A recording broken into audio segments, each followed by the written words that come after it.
What's going on, guys? This is Damien from the Lookout, and we're finally back with Masters. Yes, Masters BT24 spoiler season is in full swing. So I'm here with the first how to play guide, how to play Green Frieza, the Successor Frieza deck. The deck that looks absolutely insane. But before we begin this video, huge shout out to the Coffee Club, our lovely patrons. These are our $2 and up patrons that buy us coffee. They keep this crazy content grind going. And guys, thanks a lot for your support. If you wish to join the Coffee Club, link to our Patreon is in the description below. And I think that's about everything. Roll the video! As with all of our videos, let's start with a breakdown. So in this video, I'm gonna give you a brief archetype breakdown. I'll show you some lines of play, some interactions. I will show you my deck list. Yes, cards are up on Deck Planet right now. I'll show you my deck list. We will go over the first 3 turns with the deck, and then we'll just wrap it up with a summary. Let's go! Let's start with our leader. Here he is, Green Frieza 10k. A very solid frontside. Activate main once per turn, add up to 1 card from your life to your hand, so take a life, look at top 5, and you add 1 green or yellow Frieza to your hand, and then you shuffle the deck. No cost restriction, just 1 green or yellow. That's awesome. We don't really get to draw, we have no other way of drawing besides this, but we tutor for Frieza, and we have a self-awakener effect on our leader. Now, unfortunately, we can only awaken at 4 lives or less, which is really bad, but after doing some testing and watching the deck in action, this is still turn 2. So you will still awaken, because you'll take 1 life, you'll take 1 damage from your opponent on their turn, then next turn you take your 3rd life, and then your 3 drops also grab a life. So it's basically awaken turn 2. That's fine. On the awakened side, our leader is Frieza, Scourge of Saiyans. Permanent. Now this is the insane part. Permanent. When choosing battle cards for the skill cost of Successor on a Frieza card in your hand, once per turn, you may choose any number of your opponent's battle cards as mono green battle cards. Now, if you don't know what Successor does, it basically allows you to play the card with the Successor skill by sacrificing battle cards from your field and paying the cost. The battle cards need to be green and yellow, and you need to pay the cost, get the exact amount that the Successor card costs. I'll show you this later, and then you get to play it. Now this time you get to remove your opponent's cards to get to the actual card cost. So we get to use our opponent's cards for Successor, which is absolutely insane. We draw an attack, that's our auto, and we have Spirit Boost, which allows us to Spirit Boost 1 and to combo with one of our 10k cards for free. Which is awesome because 10k combo cards usually cost 1, and you really don't want to waste energy, and you don't want to get stuck with a billion cards in hand. So this side, absolutely phenomenal, insanely strong leader. We also have a Z leader, and not just a Z leader, a 30k Z leader. Z awakened for 1 energy on a Green Frieza, no life threshold. 30k. He has the exact same permanent as the awakened side, plus he has the auto. At the end of the battle in which this card was attacked, you may place 2 of your Z energy into your drop, if you don't remove the card from the game. So you need to keep killing your Z energy to keep this card around. However, he also gets an insane activate main. Once per turn, Spirit Boost 1, draw 1 card, then choose up to 1 of your Green Frieza battle cards and switch it to active mode. Basically, transform a Frieza into a dual attacker, triple attacker. Like this card is incredibly strong. 30k baseline Z leader is just wow, and especially if you manage to generate a lot of Z energy, you can basically be unkillable for a turn. Like this is completely insane. Now we have a new type of card, and that is the Z Unison. Z Unisons are coming out in BT24, and our Z Unison is Cooler Brotherly Assistance. 1 cost, 1 Z energy, 5k. They function exactly as unisons. So just imagine if it weren't as a unison. No, same rules apply. So he has an auto. When auto once per turn, when we play a yellow Frieza, he gets plus 10k. The cooler, not the Frieza, so he becomes 15. He's super fragile, just 5k, but he has a plus 2 activate main. If your leader is a green Frieza card, then you declare one number that's 3 or less. Choose up to one of your opponent's non-token battle cards and increase its energy cost by the declared number for the turn. So because you can use your opponent's cards for successor targets, and you need to hit the cost of the card for successor to be online, and you're, let's say, missing 2. Let's say when you add everything up, the max cost of all cards is 8. You can use plus to increase the cost of one of your opponent's cards by 2, and now you have 10, for example, and you can successor. It's incredible. It's really amazing. At the -3, your opponent discards 1 from hand, doesn't matter. But the plus 2 really gets your entire engine going. We also have a Z extra card, a very, very bad Z extra card, but it's flavorful. You must die by my hand. Auto. If this is your leader, your life is at 1, and you remove this card from the game, when one of your green Frieza card attacks, choose up to one of your attacking cards, and it gets plus 30,000 power for the battle. Plus 30 for 0. Additionally, if no damage was done to your opponent by that attack, if you fail to do damage, place all of your life in your drop at the end of the battle. Just lose the game. So for basically no investment at all, you can get a 30k boost if you're on 1 life, but if you don't win in that one swing, you just flat out lose the game. I don't like this one, mostly because it doesn't do anything until you're on 1 life, but it's flavorful. So if you wish to run one copy of it, yeah, sure, go ahead. Let's talk about Successor. We have a whole bunch of Successor Frieza cards. We have an insane boss monster that costs 10, one of the craziest boss monsters that I've ever seen, and then we have like 8, 7, 6, and 5. So we have various thresholds to hit. Now, because you can use your opponent's cards to pay the successor cost. So let's say you want to play the 6 cost Frieza and you are missing a 3 cost to sacrifice, you use your opponent's card. Because you can use your opponent's cards, think of all of these as removal pieces plus big body on the board. Because when you look at them like that, they're insane. Let's say that you want to play the 8 cost and you use 2 of your opponent's cards and then you pay 2 energy and you get this guy out, right? So for 2 energy, you just removed 2 of your opponent's cards. I think this one draws, plus you got a 25k body with a bunch of keywords. Like, it's incredibly broken. Going into just a bit more detail about Successor. So you have 2 Friezas, which help you hit your Successor cost. They're both free costs, they both grab a life when you play them, and they both have the same activate main. Declare one number that's 3 or less, increase this card's energy cost by the declared number for the turn. So they can become up to 6. And you have these 2 targets, so one costs 5, one costs 6.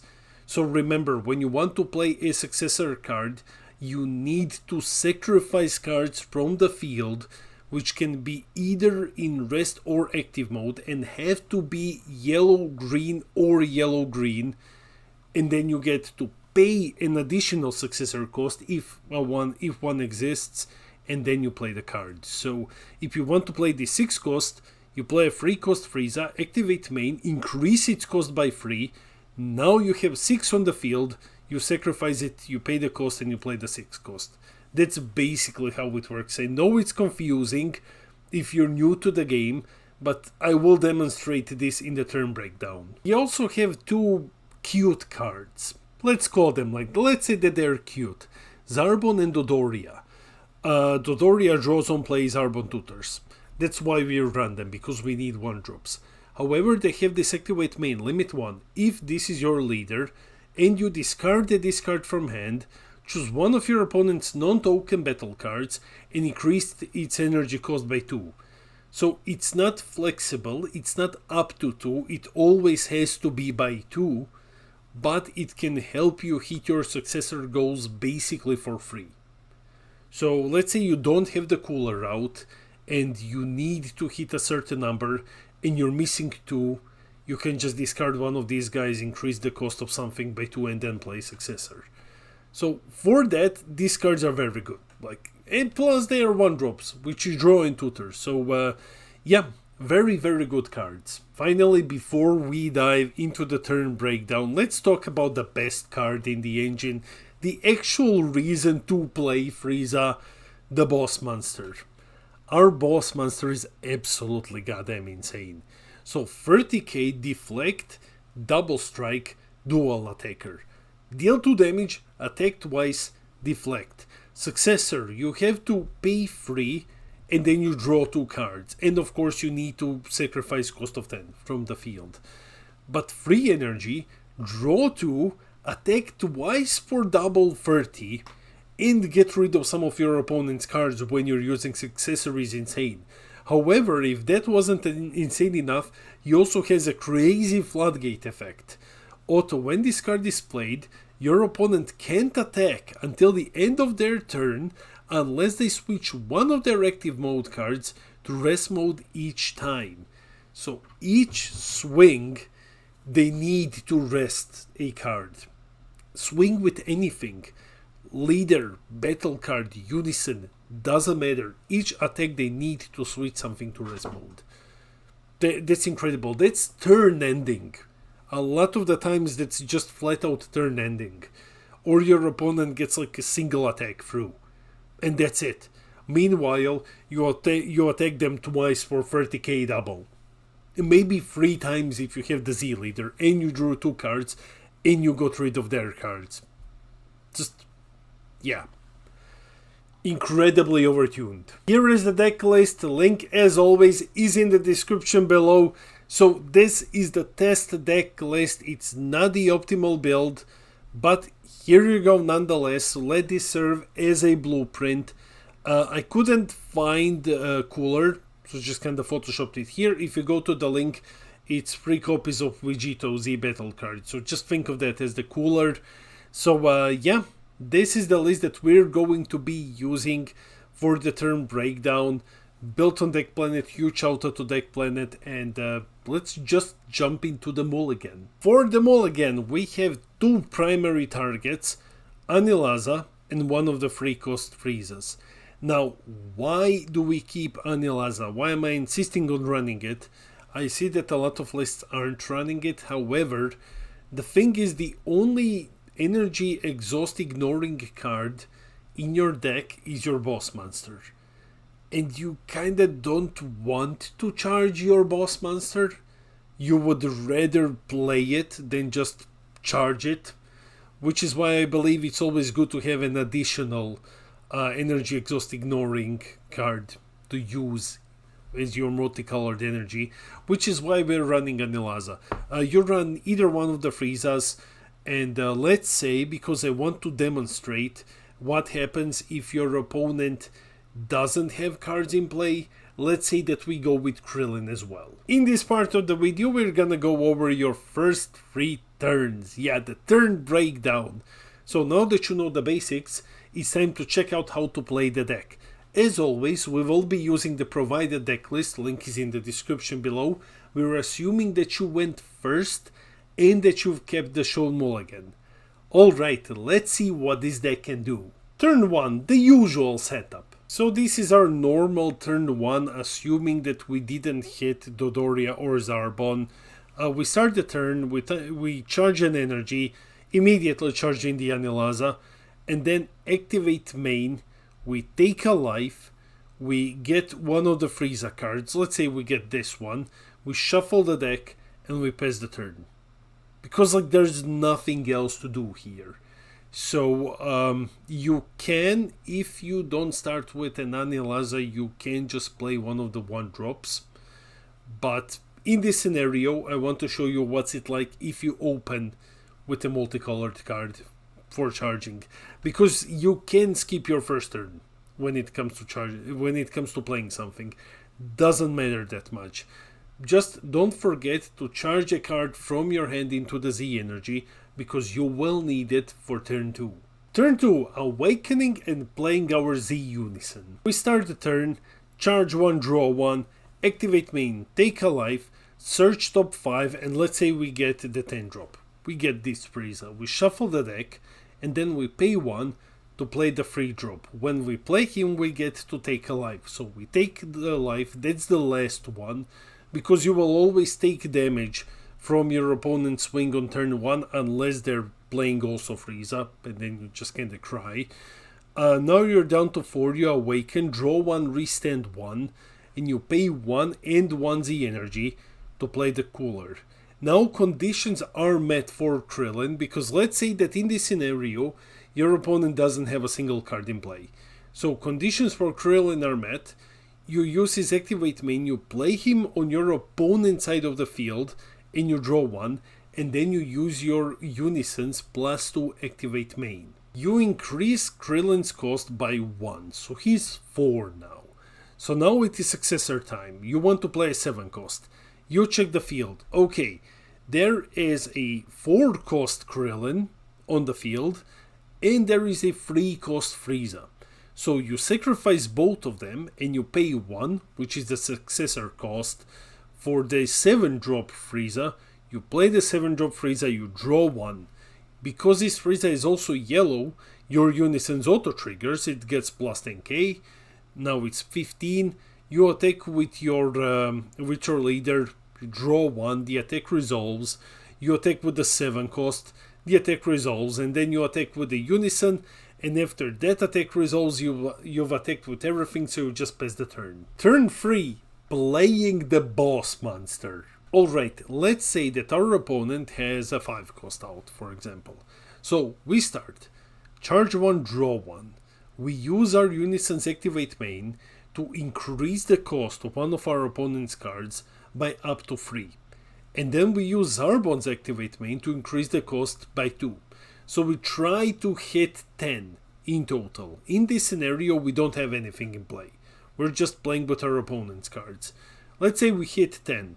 We pay 3, we play the big boss monster, with Successor we remove cards until we hit 10. We draw 2, because that's his ability. Our Unison's auto triggers, it gets plus 10k. And then we attack with the boss monster. Attack resolves. He restands because he's a dual attacker. Then he attacks 30k double again. The attack resolves. And then we just attack with the Unison and with the leader. And once those attacks resolve, we pass the turn. One last important thing that I wish to stress out, and this one really makes me happy, because you have a Frieza's army leader, that means that you get to play Cold Bloodlust. And Cold Bloodlust is one of the best cards in the game. It's limited to 1. Counterplay, if your leader is a Frieza's army leader, the battle card being played has its skills negated for the duration of the turn. So, there are a lot of cool cards that you can include into this deck, but Cold Bloodlust is by far the best one. If you're new to Masters, this card is so good that the decks are worth considering just because they can run it. Like, even as a single copy, if a deck can run it, it's, one step above the other ones which can't. That's how incredibly strong this card is. So just a heads up, so that those of you who will play against Frieza don't get caught off guard. Cold Bloodlust exists and this deck will be playing it. Before we end the video, let's quickly jump into the summary. Frieza looks like an actually amazing Successor deck. This is Successor fixed, basically. For once in the game, Successor is actually good now. Not counting Celzino Secret Rare. All of our Successor cards are basically removal with multiple targets sometimes, and a draw effect with a big body with keywords. Yeah, that's a lot of value. The boss monster is one of the craziest finishers ever designed. I mean, you attack twice, you attack 3 times if you have a Z leader, and you just floodgate your opponent, so that you don't die on clapback. Like, it's incredible. You will struggle against cards with barrier, until you start playing Father-Son Solidarity, because why wouldn't you? So yeah, if your opponent has cards with barrier, you can't choose them for Successor. That's one of the big weak spots of this deck. If you run into a barrier heavy deck, you're kinda screwed. So you need to run other cards like Solidarity to just remove the barrier card. This deck looks amazing. It looks super fun. It looks amazing. 90% of the engine is in this deck, so I highly recommend playing it if you're looking to jump into the game with BT24, or you just want to play a Frieza deck. Anyways, I highly recommend this one. That's it for the video. Let me know in the comments below, will you give Green Frieza a go? I am super excited for this deck. Are you excited as well? Are you happy to see Successor actually work this time around? I know I am. I have a running theory that we will be getting Revive as well, because we also got a rival. So maybe this set will be fixing some of the multicolored keywords. And I can't wait to play this one. I absolutely love Frieza. And this is in green. So yeah, I'll be playing this definitely. Let me know what you think of the deck. I read all of your comments. I try to respond to everything. I love our little community. And while you're here, share the video, hit those like and subscribe buttons. Help us get to 4K subs when I'm gonna give away a booster box. This has been Damien from The Lookout, and I'll see all of you in the next video.